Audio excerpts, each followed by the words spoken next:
ప్రభువునందు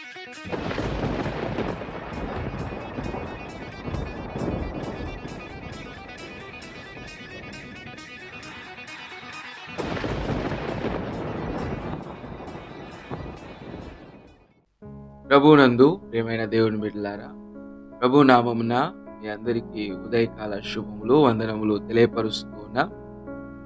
ఈరోజు దేవుని యొక్క వాక్యమును మనము చదువుకుందాం. ఆదికాండము 28వ అధ్యాయము 15వ వచన భాగంలో దేవుని యొక్క వాక్యాన్ని మనం చదువుకుందాం.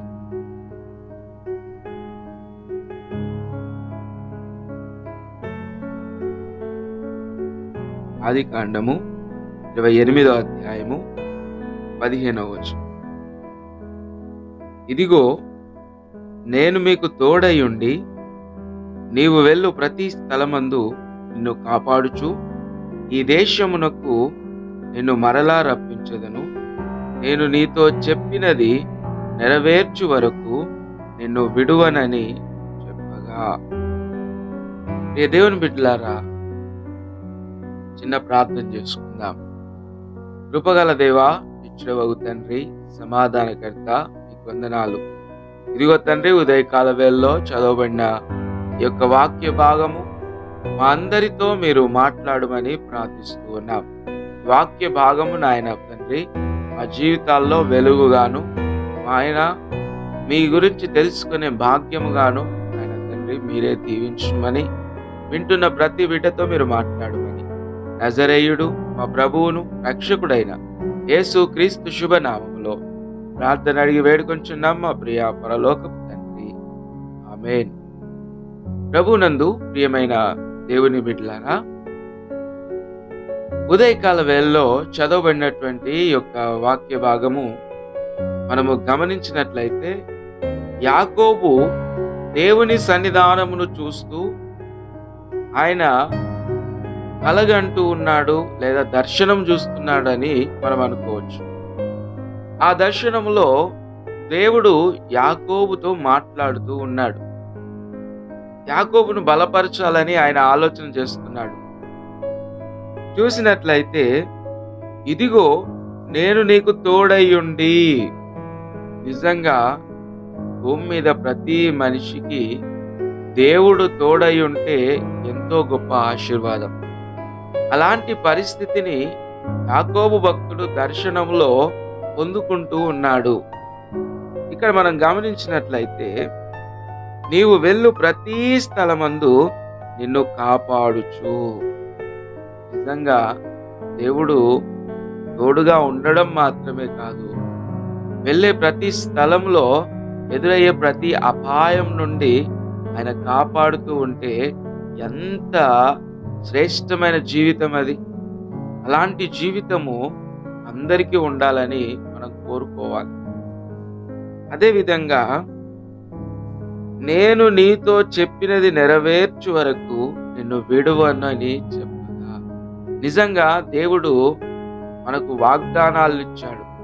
క్రైస్తవ జీవితాన్ని ఆయనకు అనుకూలంగా, విశ్వాస సహితంగా ఇగో దేవుణ్ణి వెంబడిస్తూ నడుచుకోవడానికి ఎన్నో వాగ్దానాలను దేవుడు మనకిచ్చాడు. అలాంటి పరిస్థితుల్లో ప్రతి వాగ్దానం నెరవేరాలి అనంటే వాగ్దానం చేసిన వాడు పక్క నుండి నెరవేరే స్థితిని కలుగజేయాలి.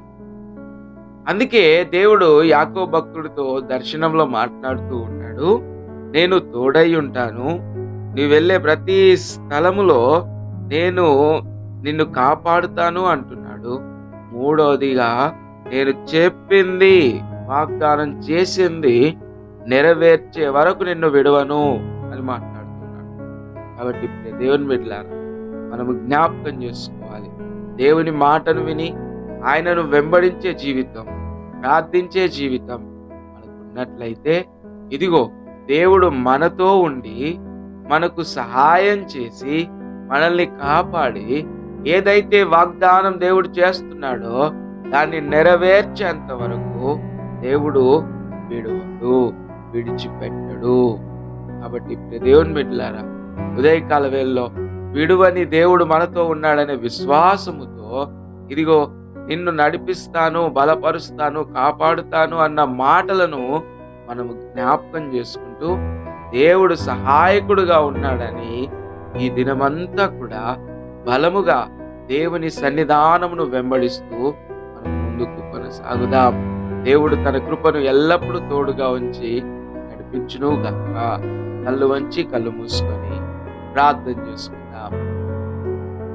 ప్రేమ నమ్మకం కలిగిన మా ప్రియ పరలోకపు తండ్రి, మీకు వందనములు, స్తోత్రాలు, స్తుతులు చెల్లిస్తూ ఉన్నాం. ఉదయకాల వేళలో నీ పాద సన్నిధిలో నీ ప్రియ బిడ్డల్ని మీరు జ్ఞాపకం చేసుకోనండి. ఈ వాక్యంతో ఏకీభవిస్తున్న బిడ్డల్ని బట్టి మీకు వందనాలు నాయనా. ప్రతి బిడ్డతో మీరు మాట్లాడమని, ప్రతి బిడ్డను బలపరచుమని నాయనా. ఇదిగో మీరు తోడుగా ఉండండి, మీరు కాపాడండి ప్రతి స్థలంలో. అదే విధంగా నాయనా, వారికి చేసిన ప్రతి వాగ్దానమును నెరవేర్చు వరకు మీ కాపుదల్లో నడిపించుమని. ఇదిగో తండ్రి, నీవే మా దేవుడవు, నీవు తప్ప మాకు సహాయం చేయవారెవరూ లేరని నమ్మకంతో మేము ఉంటూ ఉండగా నీ కృపను, నీ కనికరమును మా అందరి ఎడల చూపించుమని నజరేయుడు మా ప్రభువును రక్షకుడైన యేసు క్రీస్తు శుభనామంలో ఈ ప్రార్థన అడిగి వేడుకొంచున్నాం మా ప్రియ పరలోకపు తండ్రి. ఆమేన్. ఇప్పుడు మన తండ్రి అయిన దేవుని యొక్క ప్రేమ, కుమారుడైన యేసు క్రీస్తు కృప, పరిశుద్ధాత్మ యొక్క సన్నిధి సహవాసం కూడిన మనందరికీ, సర్వలోక పరిశుద్ధులకు ఇప్పుడు ఎల్లప్పుడూ సదాకాలం తోడయుండి నడిపించును గాక. ఆమేన్. అందరికీ ప్రైజ్ ది లార్డ్. దేవుడు మిమ్ములను, మీ కుటుంబములను దీవించి